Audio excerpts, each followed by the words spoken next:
We are Gold Ivy, a health company dedicated to simplifying health and wellness. The industry is lacking the honest experience and grit required to overcome the struggle, and we're here to fill that gap. You decide what works for your daily life and how to transform our lessons into your gold. Join us on the fearless pursuit of self-discovery and growth. This is Ivy Unleashed, A Gold Ivy production.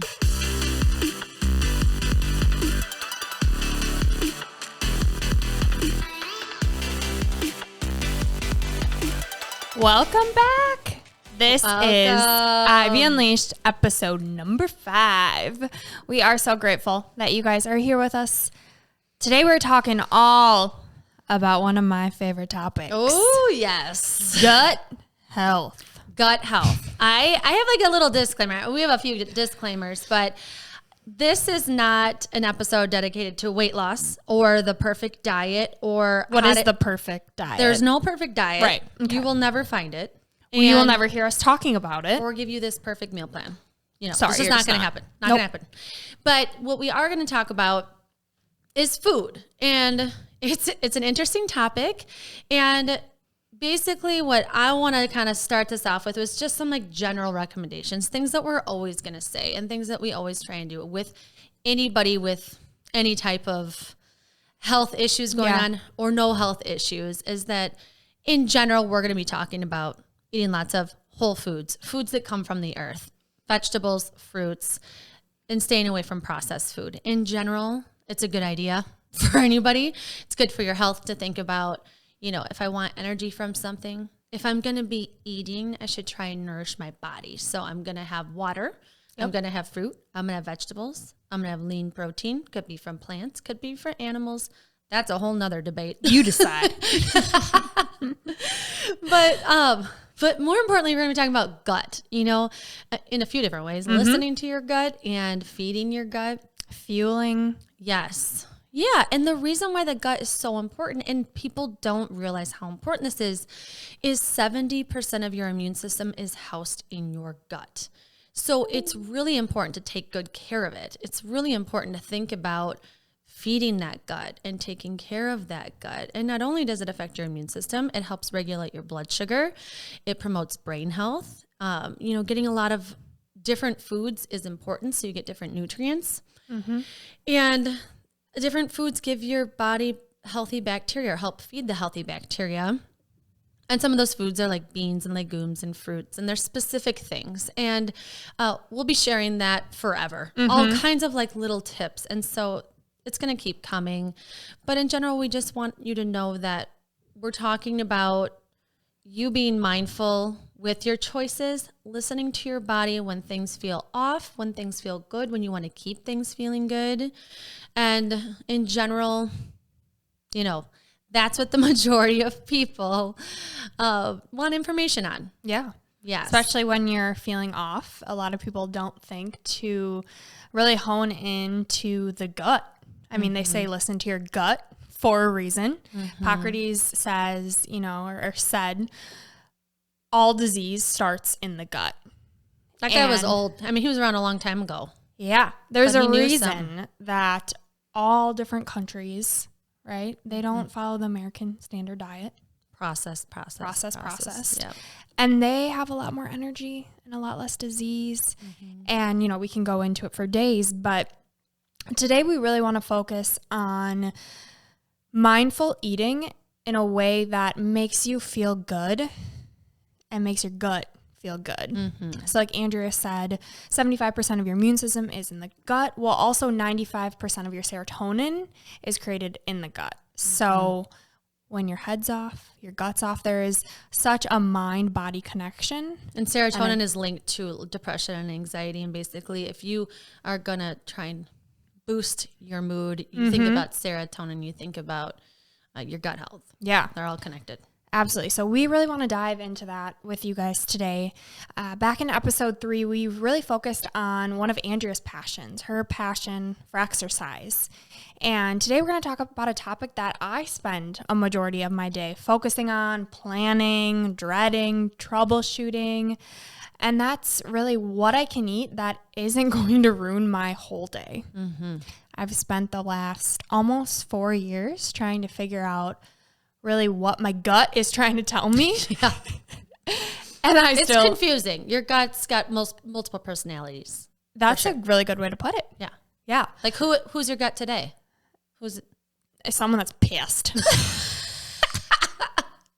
After Thanksgiving, when I didn't even eat any dessert, any gluten, any dairy. And it's still like, nah, girl, not enough. That's got to be so frustrating. And I'm sure there's a lot of people listening who, struggle with something similar, whether you struggle with IBS or some issue that you're going to the doctor and you can't find an answer. If that's you, this episode is for you. This is, I can't wait for you to listen to all that's coming.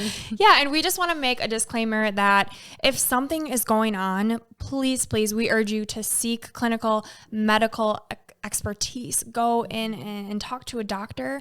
We just want to share what our experience is with diet and nutrition. Yes. And healing foods. Yes. This podcast is about our personal experience. So if for any reason you feel like a conversation around food could trigger anything that could negatively impact you or your health, you can turn us off. I give you permission. But if you want to listen to our experience in hopes of gaining a few tips or just hearing Brooke's story to give, send some compassion her way, or if you've had a similar experience to bond with her, or if you would like to come on and share your story in hopes that it can do the same thing, let us know. There's lots of ways you can tell us, what you're going through. Yeah, we started this podcast, Ivy Unleashed, with the purpose of sharing our story, inviting you guys into our journey. We are not the experts, but we are doing the work to find what's working for us in hopes of not only helping us, but helping you guys too. So with that being said, we really want to focus today, just kind of like we're saying, with my experience around listening to my body, specifically my gut, and giving it what it needs to thrive. So I've spent almost the last 4 years trying to figure out what it's telling me. I've tried so many different things, and kind of taking a step back, it all started kind of out of nowhere. I was really bloated and hormonal and struggling with all these different symptoms. Couldn't figure out what it was. Switched a bunch of birth controls, tried a bunch of fiber, different supplements, kept going into the doctor, about a new doctor every month. And then, which is not cheap. No. And in the midst of getting kicked off insurance and trying to be college, a senior in college with no insurance, and you're financially dependent on yourself. Yeah. So a lot of stressors, but that's what the doctors I was seeing were using as my diagnosis. They were saying, you're just stressed. You spent the whole summer in Florida. You were traveling. You know what travel does on the body. Was it a psychologist? No. Had that MD at the end of their name, but that doesn't really. Anyways, we're not going to be looking for. Yeah. There's a lot of great doctors out there, but Brooke has not found a doctor that has taken the time to really dig in and take a full look at all that's going on and how it's interconnected with you. It's always just like, get out of my office as fast as possible. Yeah, it's I'll write a prescription or try this, come back in a month. Have you tried a food diary? Yes. But basically every doctor I was seeing was just saying, you're just stressed. And it got to the point where I'm like, yeah, I'm stressed because I don't feel well. Whatever's going on is causing me stress. So going to multiple different doctors and not getting an answer really brought me to starting a journey on my own and reading, experimenting, talking, connecting with different women. One community specifically was endometriosis, trying to figure out if that was something going on. Spent hundreds of dollars, $300+ a month for dirt, Chinese herbs to try and figure it out. And ultimately is what led me to doing this and to being a health coach. So it's really been my message in the mess, but it is an ongoing journey. So, I've tried multiple different things, like I've said, and, those include going gluten-free, dairy-free, trying Whole30, eliminating anything that's anti-inflammatory, eliminating anything that's inflammatory, going to an anti-inflammatory diet. I've tried acupuncture, chiropractic. I have tried antidepressants to try and calm my mind, which, like we had said, is directly linked to your stomach, your gut. I did a whole leaky gut protocol, if anyone is familiar with leaky gut. So your intestinal lining, your intestinal epithelium is only 1 cell thick. So it's good because a lot of nutrients can easily get in, but with inflammation, disease, illness, it can stretch and then toxins can get in. So it's not really medically known in Western medicine. It's really alternative medicine believes that this is the root cause of all disease. And going through all this Western medicine nonsense, I decided to go more the alternative medicine route, looking at really the root cause and what was causing this chronic fatigue, this bloating, hormones, moody, anxiety, depression, IBS, all these things, brain fog. And I went on a bunch of different supplements, cut out a bunch of foods. Some landing you in the ER. Yeah. That's scary. That was really scary. Yeah, it's just been a roller coaster. Yeah. Yeah, and this started when you're 21? No, 20. 20. When you're supposed to just be raging in college and being irresponsible. No, I lied. I was 21. I had just turned. It was the summer after being 21. I came back to Minnesota. I went to Florida for an internship and came back with a semester to graduate. It's supposed to be the best time of my life. And I couldn't get out of bed. All throughout college was go, go, go. I had 8 AMs. I volunteered, had multiple internships, 2 jobs. Loved life. Loved being the life of the party. Well, you still are. I don't know how you still are. I try. But it's hard when your body doesn't want to cooperate, when your mind and your body are doing 2 different things and you can't align them and you're trying so hard. There's a reason why I'm exhausted, and a lot of times I don't give myself that grace because I know what I'm capable of, but my body isn't there. And I have to listen to that, which has taught me to slow down, which is why I'm focusing on building a meditation and mindfulness practice, which we talk about. But yeah, so if anyone, we really want to open this conversation up for anyone else who's struggling or has found an answer. If there's any topics that you want us to talk about, like we said earlier, this is not, I'm still trying to figure it out. And there's things that I've learned, things that have worked for me, as far as cutting out gluten and dairy. Doesn't make me feel 100%, but it makes me feel better. No gluten gives me a lot more energy. I feel like dairy would be hard to cut out, but I feel like gluten is like hidden in things. And you have to you can kind of guess what dairy's in. Yeah. I feel like gluten's a whole nother beast. Gluten and soy. Soy is really inflammatory and it's in everything. How did you feel after Whole30? Because Whole30 is pretty restrictive of cutting out a lot of things. It's the best I felt in years. But it's hard. It's not sustainable. Isn't it like the first week's terrible and then it gets better and then it gets better? Just feel exhausted because you're training your body how to run on fat and not on carbs because you're cutting out carbs. But unlike going keto, you can have all fruits, all veggies. And it really looks at the relationship with food, which is why I did it. Because there's a journal that comes with it, right? So they talk you through that. Yeah. What is that like? It was a lot of work, but the reason that I did it was, so if you go back to episode 3 where we talk about exercise, I was training for a marathon with Andrea, and long story short, in the midst of training, woke up with a bulging vein on my ankle, and it caused a lot of pain, and I'm still out of commission because of it, and that was back in August, and it's now November, almost December. So I couldn't exercise, and I had to figure out what the heck to do, and felt like I had no control.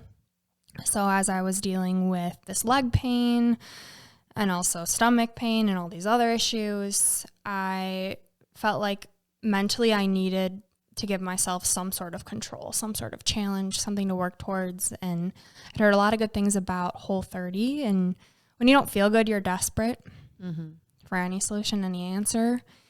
And so I did that. And like I said, it's really about the relationship with food.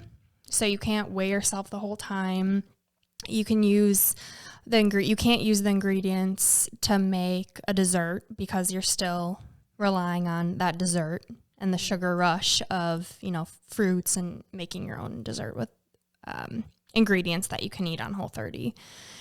So it walks you through a diary of how you're feeling, your symptoms each day. It also walks you through how you should be feeling. So the first week, you kind of crash, you have no energy, and then slowly you start to feel more alive, have more energy, your brain feels clearer, your emotions are more stable, all these things. So they're like asking you reflective questions throughout the week to have you evaluate your relationship with food, or do you just learn about your relationship with food? You learn about your relationship. Yeah. Okay. Because you have to be so strict with it, and you have to be reflective in the sense of, how did this make me feel?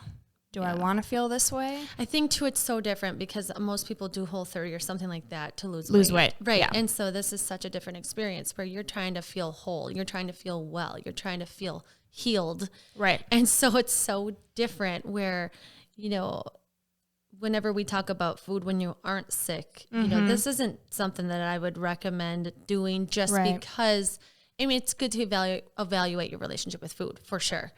But if you don't have health issues, there's no reason to completely cut things out or like deprive yourself, because then you get off Whole30 and then it's not and it isn't. Yeah, it's 30 days. Right. It's not supposed to be long term. It's supposed to be so that you can get yourself feeling energetic and really feel how these certain foods, because then you slowly reintroduce them. So the point is to see your triggers, your sensitivities. So it is good for a lot of people who are trying to figure that out, and you slowly add them back in after the 30 days, one at a time, which is way harder. Yeah. It's a lot easier said than done. Right, for me, it was because of my sensitivities, but it's also promoting eating whole, real foods. True. Which even if you don't have health issues or you're trying to figure out sensitivities, it's still good. A lot of it comes back to eating food that's from the earth versus being processed. True. And, there's a lot of ins and outs of it and things that you may think that are good and are from the earth, but are really causing issues like lectins that different doctors talk about in different alternative medicines. So like peppers and apples and things that are covered in skin aren't good for you, and histamine intolerance, which can give yourself an autoimmune response and your body's attacking itself and it doesn't know why, and that could be from spinach or avocados, like all these things that I've learned. Which is exactly what we're talking about, where food can be so overwhelming to think about all of these things. Like, you've had to think about them and you've had to analyze and learn what they are and how they can affect you. And I think it's good that you've been able to do that to see what's happening to you. But I feel like this can be so overwhelming. Like all of a sudden you can't eat an apple. Like what? And so what I love about health coaching is that we can talk about you specifically, where you're at, and how Whole30 or something may be something that's relevant for you, or it may be completely unnecessary. Right. And I think if we bring it back high level, like you're saying, get back to the earth, get back to, in general, these things are really good for you to focus on, and stop over analyzing all of your food choices and just be more mindful and think about, planning a little bit more. propping a little bit more. Yep. Sticking in the produce section, stuff like that. And so it's kind of that tough balance of, you know, you as a health coach are talking to people about general stuff, but you've had to dive in histamines and all kinds of crazy things. Yeah, but like you're saying, and something that, you know, my philosophy in coaching is really just because it works for someone else doesn't mean it's going to work for you. And it is taking a unique approach to each person because we have different bodies and different lifestyles, and we're all unique in our own way. Preferences, exactly. And it can be so overwhelming, and I've learned that firsthand. And you need a team when you're dealing with something. Even if you're not dealing with something, you need a doctor, you need friends, you need a partner, you need a coach. Everything, one plays a different part in your life. And if you are struggling with something like this, or in any aspect of your health, having someone to help you break it down and taking it one step at a time and making it not seem so overwhelming is my mission and what I want to do for my clients. Because life is too short. And you can get in a vicious cycle of analyzing every single thing that you do, that you eat. You know, for me, when I get in my head about my stomach and how it's going to react when I go out to dinner, and luckily with quarantine right now, it's been a really good time for me to dive in and cook my own food and be really particular because we're not drinking, we're not partying. I have that time to not feel bad and feel guilt and shame when, sorry guys, I can't, I feel like crap. And it's hard when that's so not who I am. Right. And sitting out. But it's also important to listen to your body, and you want it to thrive in every other area. And there's some things that have to give and take. Yeah, I feel like it's one thing to go through this when you're like 50. You've got like, you know, way older kids and nobody's asking you to go out on the town, and you don't have to turn down all kinds of, you know, fun events, or you have to go to them and have a very different perspective. Well, and it's hard when a lot of people don't understand. You know, you go to the doctor and you get a diagnosis, you break your arm, you have Crohn's, colitis, you do a colonoscopy, you get answers, unlike me, who does all the prep for nothing. And then you're trying to explain to people, like, I just don't feel good. And it's so frustrating to not be able to understand yourself what is going on, let alone to explain it to other people. And then everyone has their own idea of what you should be doing. Well, have you tried this? Have you tried this? My friend did this and it changed everything for them. And you're like, all right, have great. You tried this, Brooke? Have you tried Right. It just makes you want to hide. Yeah, I bet. And something that comes to mind too when I think about what you're going through is just the amount of patience you probably have had to learn to wait for the appointment that you have in 3 weeks, or to blow in tubes for how many hours just to get a negative test, to drink a bunch of sugar and then blow in tubes to see if I had SIBO, small intestinal bacterial overgrowth, which based on all the symptoms, I thought for sure, okay, this is it. And that's another thing that's really hard, is getting your hopes up and finding the strength to advocate for yourself. Anyone who can't find out what's going on definitely knows what I'm talking about when you go to doctor and you have everything listed out, all of your symptoms, everything you've been through, and they don't even give you the time of day, or they offer something else. They don't really listen, which is why I really like alternative medicine, because they do listen. What's hard is it's just expensive. Right. It's not covered by insurance. So the healthcare system is something that's really tough and gives me a lot of anxiety. I'm sure. Well, and not only that, like figuring out what's covered under your insurance and looking at policies and calling and being on hold and thinking about money. And I can't even imagine how frustrating that must be. I feel like the answer of like what you actually need is about 15 different doctors to come together, like at Mayo or something, which you've also tried to get in there, but with COVID timing, it was not great, which is terrible, because I feel like you do need different specialists to take a look at you and listen to each other and really sit down to look at how many doctors, specialists have you seen now? Over 40. Right. I think my number was at 47, and then There should be like a max. 2 more. Like you should have a punch card. And like once, then everything's covered. Yes. Like I did my preventative. And get some free stuff. Yeah. Any doctors listening, my phone number is. Text me, tweet me, Instagram me, Facebook me. It's expensive and it's time consuming. When you don't feel well and you're trying to find an answer, it's a full-time job. Mm-hmm. Yeah. And I don't have time for that. I have a full-time job. Mm-hmm. And yeah. My struggle is because of it being time consuming and it takes a mental toll, mm-hmm. is that I get in these grooves of I'm sick of feeling like this. I want to be way up here and I have the power to get there. I know I can do it. I'm motivated. I believe in myself. I get the courage. I'm in the waiting room. I'm hopeful. I see the doctor. And then it's back to just being so disappointed. And $200 later, still feeling like shit. Mm-hmm. Excuse my language, but not really. And I'm like, why am I doing this? Mm-hmm. Why am I seeking help and then that gives me more debt, the amount of medical debt that I have. And the stress that brings me. So it's like, okay, what brings me more stress? Not feeling well? Mm-hmm. Or being in this much debt and just adding to it and then working extra hard to try and pay off this debt. It's just like this vicious cycle of when do I just go back to being that girl mm-hmm. who didn't have to worry about that? Right. Oh, I'm just so sorry.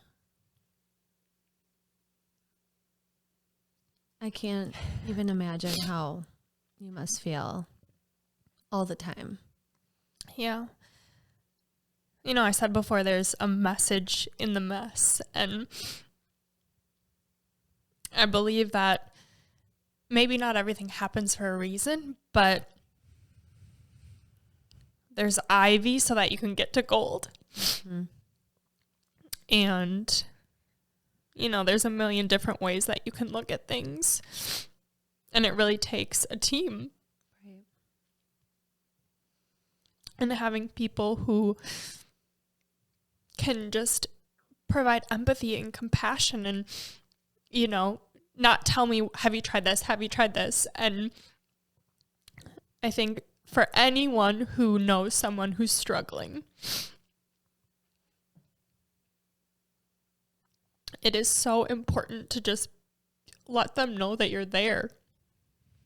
You know, not trying to find the solution and just being absolutely present with them and crying with them when you need to, when they need to. But also the simple question of what pain can I carry for you today? Yeah. Is something that Dave Hollis was interviewing someone and said, and it really spoke to me. And being compassionate and empathetic for someone when you have no idea what they're going through. And when you look like you, when you're this beautiful, put together, through your pain have been so energetic. I know you don't feel it, but I think the misconception is you've got it all together. Oh, you don't feel good. But like, if you can look like that and you can work the hours you work and you can be a go-getter and you can start up a company and you can have all kinds of advice for people and truly provide gold for people with your perception on life and how you do grab life by the horns and you do take care of yourself on your own, and people look up to you and they see you put together and they truly don't believe that there's no way you could feel the way that you're saying, you know? And I think that's so hard because you can't assume how anybody feels ever. Physically or emotionally. You can't assume. You don't know. And you don't know what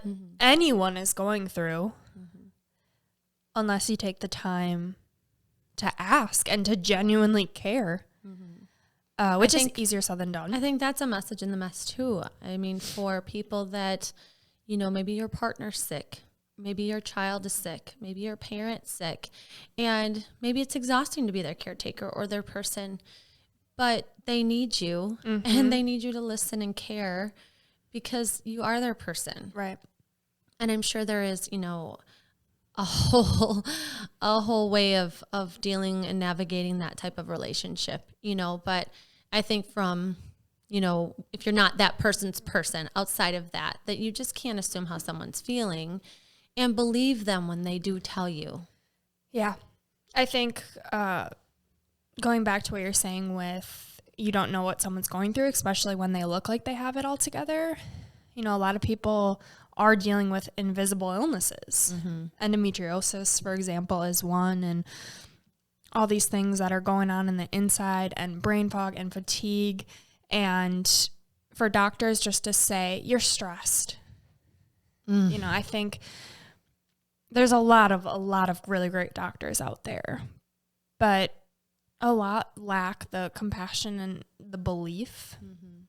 And it causes you to have to be an advocate for yourself, which it's really hard to advocate for yourself when you don't feel well. And then you're trying to remember everything you've done, every step that you've taken. And, when keep track of all your charts of what you have been tested right. for. And well, do you have your records? And I'm like, well, was I going to know 4 years ago that 4 years later I would still be dealing with this? No. And then you have a lot of shame around it because it is your health and I should have did this. Maybe if I would have taken better care, better track, I would have an answer.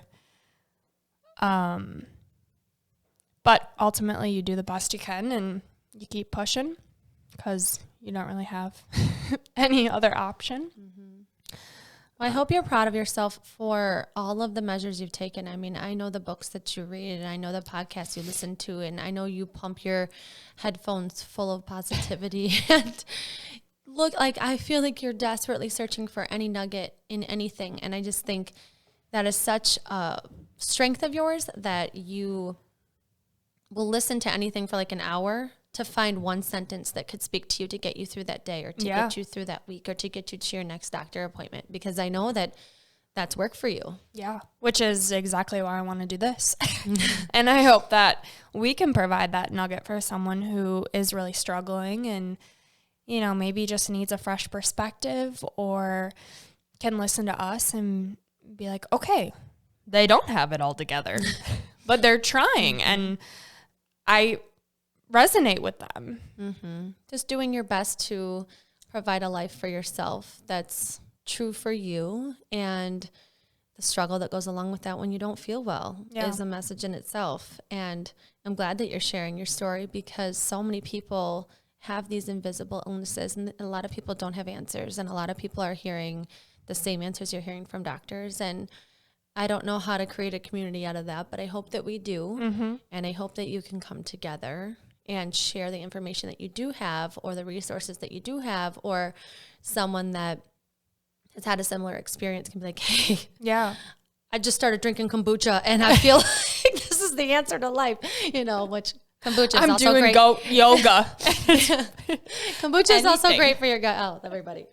Yeah, no, but with that being said, that is a part of our mission, is to bring people together and to share stories and share answers to help each other. And there's a reason why you can connect with us a million different ways on our website, on social media.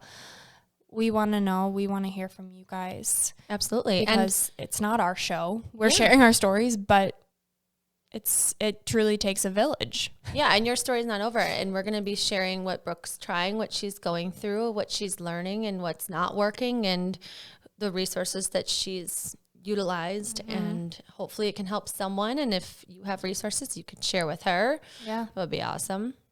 Yeah, absolutely. I just really want everyone to know, anyone who's listening and struggling, that what you're feeling is real. Any symptom you're having, if you're just feeling off, you know your body better than anyone. And you deserve to feel your best and to have answers. And unfortunately, it's not always easy finding them, but it doesn't mean that they're not out there. Right. And it looks different for everyone. And on the days that you feel like you can't keep going, there are places and people that you can turn to. You belong here and you matter, and there is help. And if someone is not helpful, if someone is tearing you down, they are not your person. You don't have to listen. No. To anything that you don't we'll be your want person. To believe. We'll be your person. We will listen to you. Yes. Yes. And when you're struggling and you can't find the answer, it takes a mental toll. And I understand and I hear you. And I want you to know that there is help out there. Whether that's what you're following on social media, whether you're not ready to ask for help. But there's always something that you can do. There's always a next step.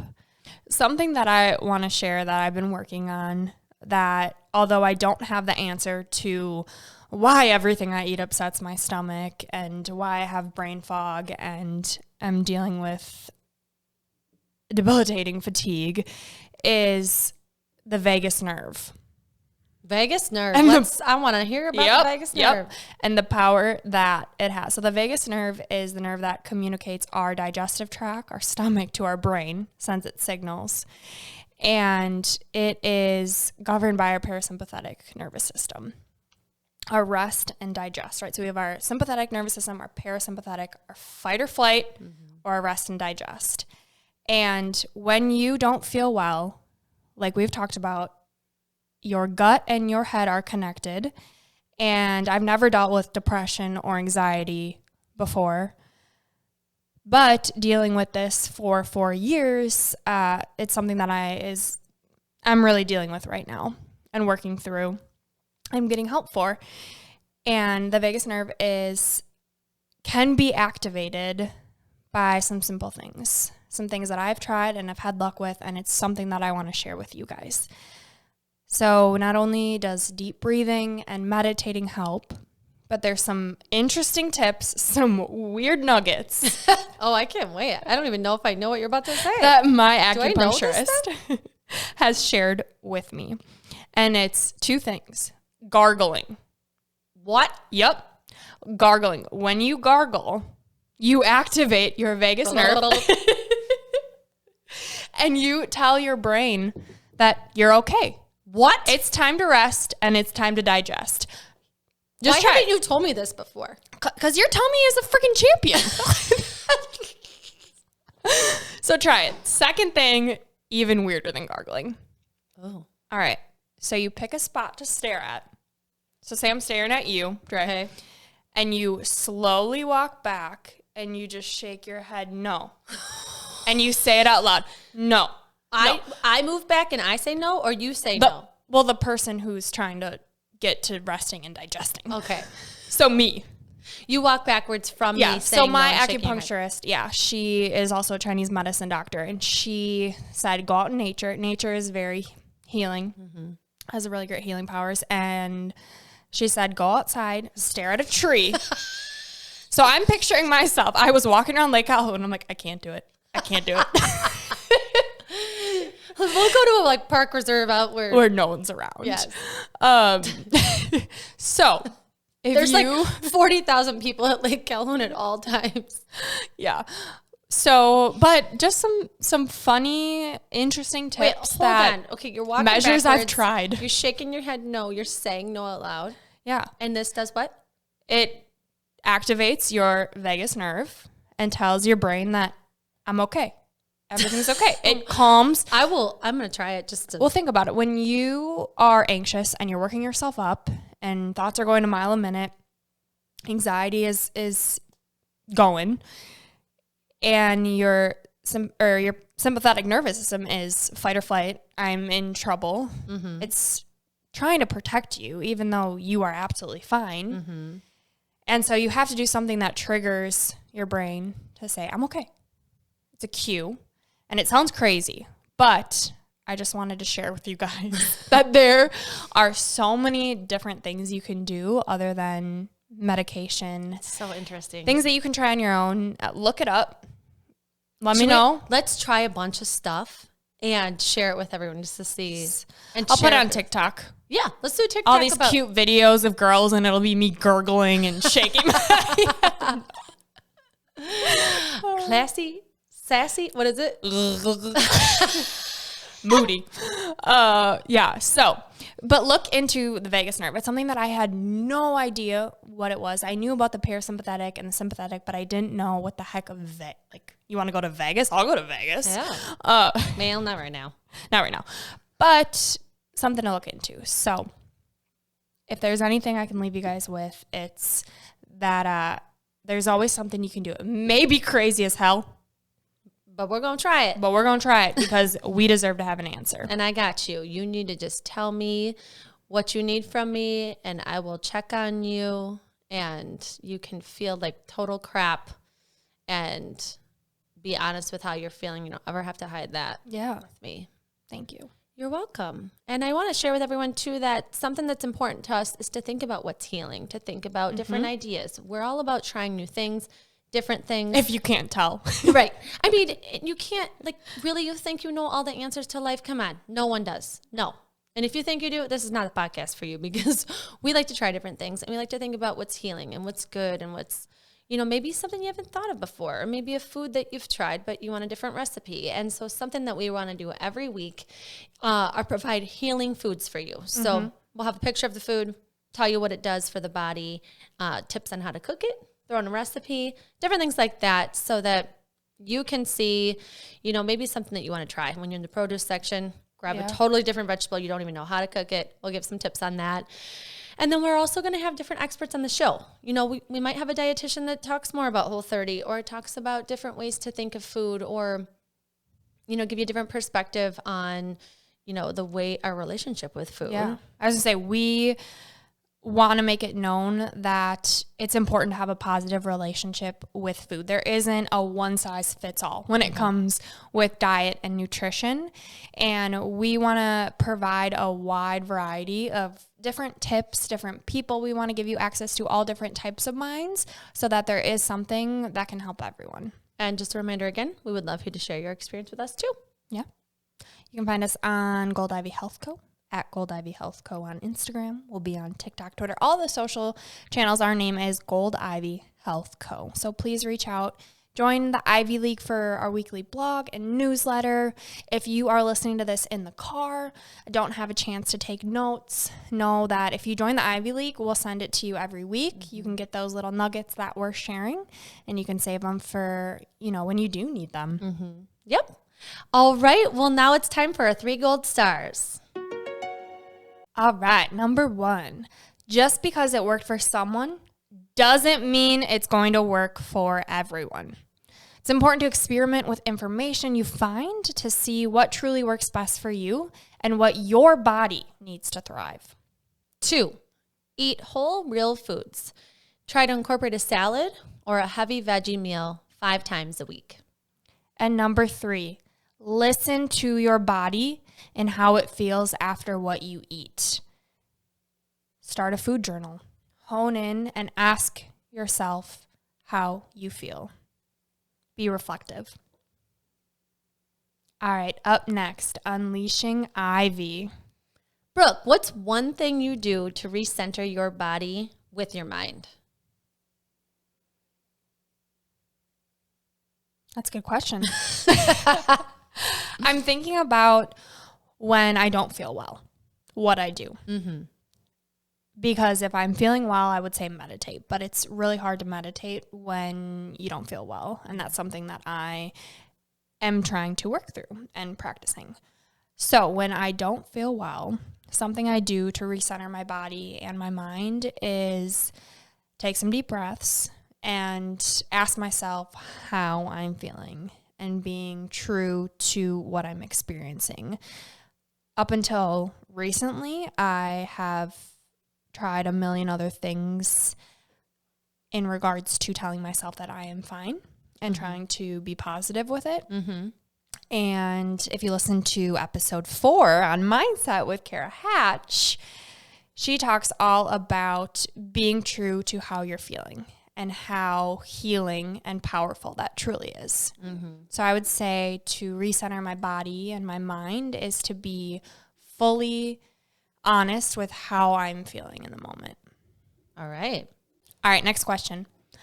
Andrea, when you're really struggling with gut health, what's one thing that steers you in a positive direction?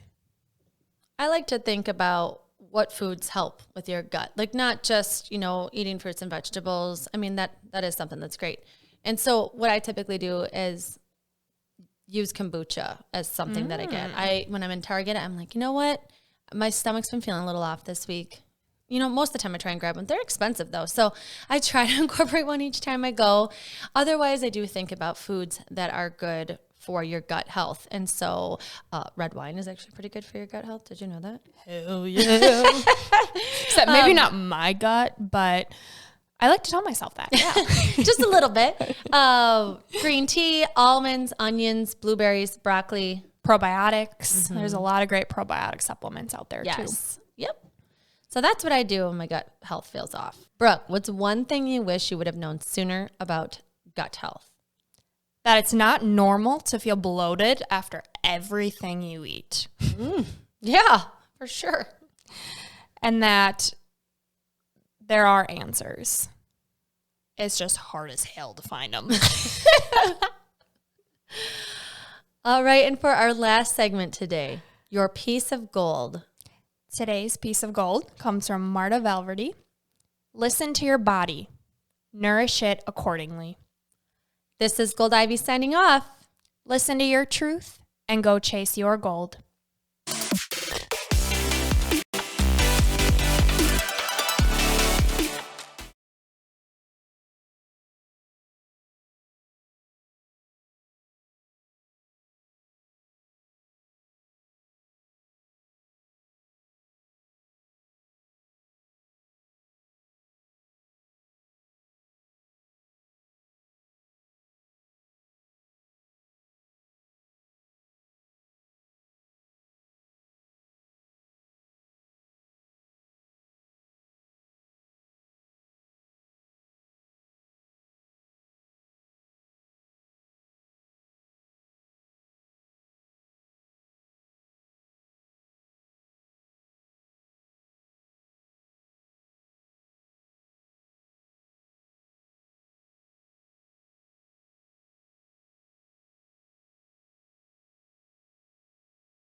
a health company